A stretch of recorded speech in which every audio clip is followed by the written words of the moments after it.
to come to the point of his last like 6 months or about a year or so, about 1 year ago. Dr. J came and told me him and 6 other people have been selected from the office of the president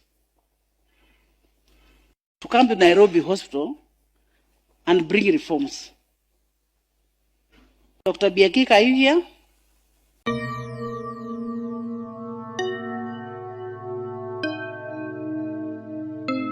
The death of veteran Kenyan gynecologist Dr. Job Obwoka shocked the country, not only because of his stature in the medical world, but also because of the mysterious circumstances surrounding his final moments. And on the day that Daktari was arrested, I was actually going to Meru. And then he calls me, and I think he put Dr. Chris on the phone. It was Chris, right? And he told me, Sifuna, they have arrested Daktari, and we don't know what the reason is.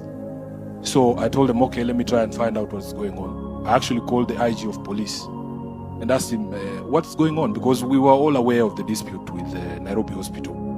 And certain pronouncements had been made by the highest office in this land, and we are not going to fear speaking about these things. That question of Nairobi Hospital was going to be resolved the mambo ni matatu way. You all had it.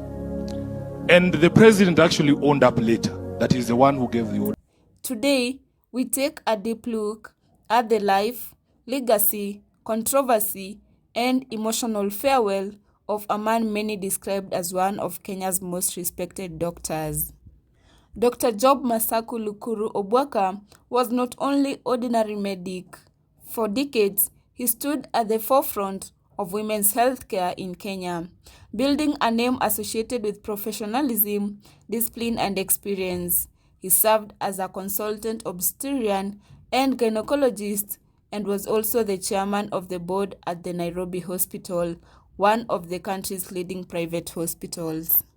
Born into a generation that valued education and sacrifice, Dr. Obwoka pursued medicine at University of Nairobi before dedicating his life to maternal health care.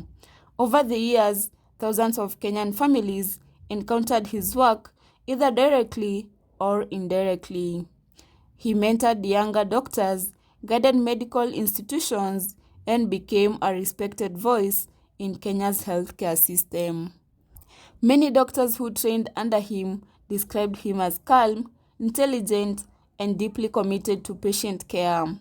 According to the Kenya Medical Practitioners, Pharmacists and Dentists Union, Dr. Obwoka helped shape generations of medical professionals and contributed immensely to women's health in Kenya. But in the final moments of his life, Dr. Obwoka found himself caught in public controversy. Earlier in 2026, he made headlines after being arrested alongside the officials linked to disputes involving governance at Nairobi Hospital. Tuna daktari mkongwe hapa, miaka imepita. Peana message hapo kwa tell us. Wazee, madaktari, shukrani sana, tumeingia katika shida hii. Asanteni kwa maombi yenu. Lakini kikawaida kikazi yetu sisi ni watu wa nguvu. Don't give up. The struggle has to continue, and we are looking for unity of purpose, and all of us should speak from the same point. Very good. Shukran sana. Asante sana. Mzee yuko sawa. Mudhaiga naona walikutibu vizuri. Fiti waniko. The dramatic arrest sparked outrage within the medical fraternity because of his age and long-standing contribution to the country. At the time, many Kenyans questioned why an 83-year-old doctor was being subjected to such treatment. That a doctor get abducted at his place of work while he's seeing the patient. He left mothers there in a very bad status. To snatch up a 79-year-old man from his place of work, this is a man who has been serving this country in various capacities for the last 50 years, all across the country. He has no criminal history. He is not a flight risk. He is not a danger or a threat to anybody. The situation became even more emotional when reports emerged that he had developed complications while appearing in court and had to be rushed back to hospital. Images of the elderly doctor looking weak deeply touched Kenyans online. Then came the shocking news on May 1st, 2026. According to police reports, Dr. Obwoka collapsed while in Kitengela in the company of a woman identified as Beatrice Wangare, who was described as a business associate. He was rushed to Nairobi Hospital by ambulance but was pronounced dead on arrival. Immediately after his death, speculation spread rapidly across social media. Detectives detained the woman as a person of interest, while investigations began into what exactly caused the veteran's doctor's sudden collapse. The suspect, this document has vindicated her. The sensationalism about her was unnecessary. She has suffered a lot of public humiliation. Her private affairs have come to the public. The DCI decided to sensationalize the matter for no reason. Now the truth has come out. From our perspective as the defense, the toxicology is a formality, but the truth about the death of the good doctor, as even the other side has said, reports suggesting possible poisoning fueled public curiosity and intense debate online. However, an autopsy later revealed that Dr. Obwoka died from a cardiac arrest linked to a heart condition. However, in his memorial service, in an emotional revelation, the wife of the late Job Obwoka has alleged that her husband faced intense harassment, pressure, and intimidation before his death, claims she believes may have contributed to his tragic passing. Speaking publicly for the first time, she hinted at powerful political forces surrounding the ordeal, including alleged pressure connected with President William Ruto. Her remarks have sparked fresh debate online, with many Kenyans now demanding answers and deeper investigation into the circumstances surrounding Obwoka's death. And to come to the point of his last like 6 months, or about a year or so, about 1 year ago. Dr. J came and told me him and 6 other people have been selected from the office of the president to come to Nairobi Hospital and bring reforms. Dr. Biakika, are you here? He's not there. Professor Biakika? Okay. I saw him there earlier. And many others. They were a team of 7. Now they were included in the board. That time we knew that they have gone there to actually rekebisha the hospital. Because as I tell you, that hospital has a lot of things. There is nothing that I don't know from him.